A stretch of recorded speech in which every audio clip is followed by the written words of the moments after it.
global marine debris range from approximately 92,000 to 260,000 metric tons every year, or 1 to 3% of the global total. And I saw this and I was like, woo-hoo-hoo, we ought to do something about it. How can we curb such a menace? How can we clear plastic waste on our coastline, even in our homes? Because when we talk about coastline, it's something else. And then we come to our homes, we come to our streets, we come to the environment at large. When we talk about our water, we always use water bottles, we use the sachet waters, we use our drinks that we use plastics and all of that. How can we get rid of all of these? I'm having a conversation with Jacob Johnson Atakpa. He is the project coordinator for Green Africa Youth Organization and is here for us to discuss civil society organizations' role in addressing plastic pollution. Good morning. Good morning. How are you today? I'm good. I'm good. How are you doing? I'm fine, thank you. And it's good to have you here. And I must say congratulations for this great cause, because plastic waste is actually a very big menace that we ought to fight together, and we all have to join hands to do this. But let's talk a little bit about plastic waste. For those out there who don't understand what it really is, when we talk about plastic waste, what are we talking about? Thank you very much for having me, and good morning to your audience. The plastic waste problem, or the plastic pollution problem, is very rife. And for those of us in the urban centers, we see them everywhere. The waste from all the products that we use that have plastics in them, all littered across Ghana. And these are due to the sort of waste mismanagement that is practiced essentially. And so people indiscriminately disposing of their plastics or even burning them and just dumping them into drainage and all that. And these are some of the problems that we see all around us. And then I think that it's time people put a stop to these things and we do more in achieving an environmentally sound waste management practice here in the urban centers, especially in Accra. When you talk about burns, people think that burning is the best way, and you're saying it's not. Actually, it isn't. Why? Because it's environmentally unsound. Because when you burn plastic waste, essentially, there are certain toxins that come with plastic. And so when you burn the plastics, you release those toxins into the atmosphere. And then you, the person burning it, tend to inhale these things, which has an effect on your health. But not just that, it goes across that to affect somebody else. It also affects the general air quality around. And so burning plastic is really not the solution to the plastic waste solution problem. I think essentially, when you look at it from a very holistic point of view, the first thing is that plastic waste doesn't come about without plastic production. Right. And so if you want to solve the problem, you need to go to where the problem starts from. And so some of the things that we advocate for at GAYO is that we need to cut down global plastic production. Because when you cut down plastic production globally, it then reduces the number that people have to use. Then it means that when we have a very small number, we're able to properly manage it, as it were. And so the very big line here is that we need to cut down global plastic production, and that is the only way we can properly track how people use it, and then we can properly track how people dispose of it, essentially. And so the many things that we talk about, for example, are instituting zero waste systems. Essentially, this idea is about reducing waste at source, essentially. And so we advocate for things like refill and reuse systems, where, for example, like you mentioned, people carry around bottles these days.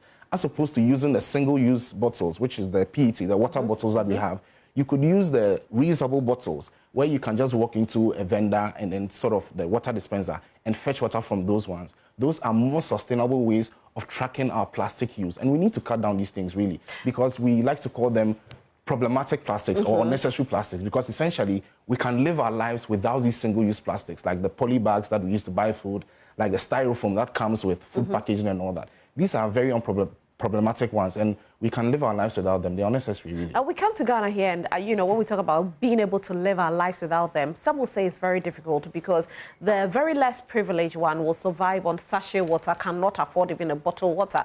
Same person will have to use the black plastic bags in purchasing almost all their goods on the market because it's a bit cheaper. Such a person cannot have access to a paper bag or, you know, the regular kind of bottles that we are talking about. It's quite expensive for them. So then how do we reduce the usage of these plastics amongst the less privileged? So when you look at the system, it's easy to just assume that we cannot live without plastics. But if you cast your mind back, some 40, 30 years ago, we were doing without sachet rubber and all these things. And so it's possible to live without them. Rubber, That's the first one. The black poly bag. Okay, well, the ice water and all that. But when you look at it carefully, when you say polybags are easy to come by, they're easy to come by, but you also need to look at the net effects that they have. Right. They're easy to come by. You use them, you don't dispose of them properly because they're not recyclable. They find themselves at landfills or they find themselves in our drainage. As opposed to using a tote bag or a reusable bag, where this one bag you have, or say 2 or 3, can be used over and over again. Even when it gets torn, you can repair it, you can sew it. And so these are more sustainable ways of living as opposed to saying it's easy to come by and so let's just go with it. I think the first thing we need to recognize is we have to have a change of mind, right? To say that plastics, we cannot live without single-use plastics. We can, actually. The evidence is there. So when you come to GAYO office, for example, we have a water dispenser where we do the refill system, where we have the water dispenser style bottle where it's refilled. And so when you come to the office, we don't do single-use plastics. Okay. So you just have to come from a point where you're willing to change the narrative, and then that can help you go there. So it's not just about saying we can't do without them. We need to change the narrative. Tell us a bit about the Global Plastic Treaty. So the United Nations Environment Assembly, UNEA, adopted a resolution that spoke to sort of having a global effort in addressing the plastic pollution problem. So the plastic pollution problem is not just Ghana, it's everywhere. And so the UNEA resolution set out the Intergovernmental Negotiations Committee that was tasked with a 2-year mandate starting from 2022 to come up with a global instrument, a legally binding instrument that then addresses plastic pollution, including the ones that we find in the marine environment. Okay. And so far we've had the first and the second meeting somewhere in 2022. The first meeting happened earlier this year in 2023. The second meeting happened in France. And GAYO, as a CSO, has been actively contributing to this process by engaging with stakeholders here locally and also partners. Because when it comes to waste management, we normally just look at the formal sector, that is the well-established waste management infrastructure, that is the Zoomlion, the Acedurel waste and all the likes. But we need to also recognize that waste pickers, the informal waste sector, are a very key actor in this process. And so at GAYO, we engage with stakeholders like the informal waste sector that find possible solutions to how to deal with the problem.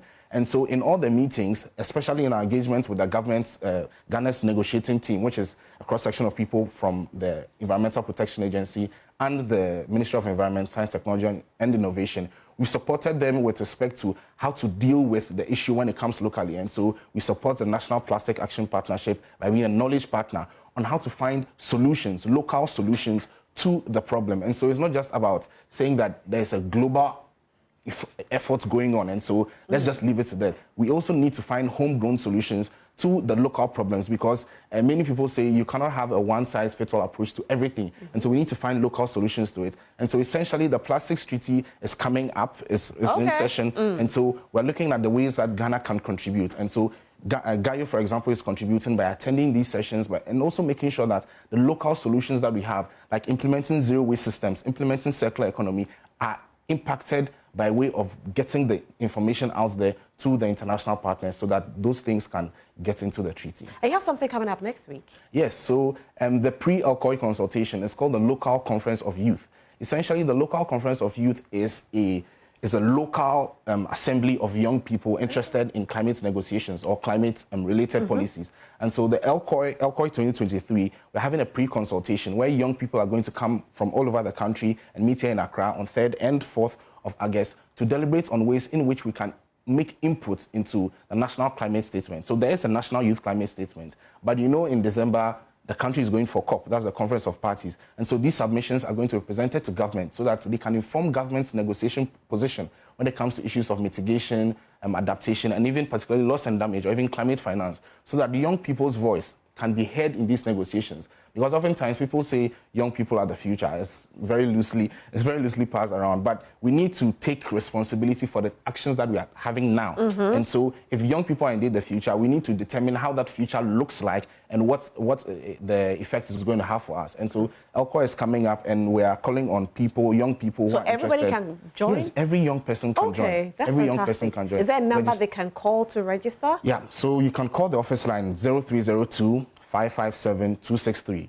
or you can send an email, info@greenafricayouth.org, or you can just send us a message on social media, GAYO Ghana, LinkedIn, Facebook, Twitter, Instagram. Jacob, thank you so much for being here. Thank you we are for having me. super grateful, and you are doing a great job. So Thank continue doing what you're doing. Some of us will join forces and do it with you. Sure. All right. Sure. So his name is Jacob Johnson Atakpa. He is a project coordinator for Green Africa Youth Organization, and this course is a very great one. So if you want to join, he has put the number out. Just contact him and be a part of this great force. You know, today is a Wednesday, and of course we'll have sports, and then we'll have the big interview. And our guest for the big interview is a man called GAYO. Do stay with us. We'll be right back.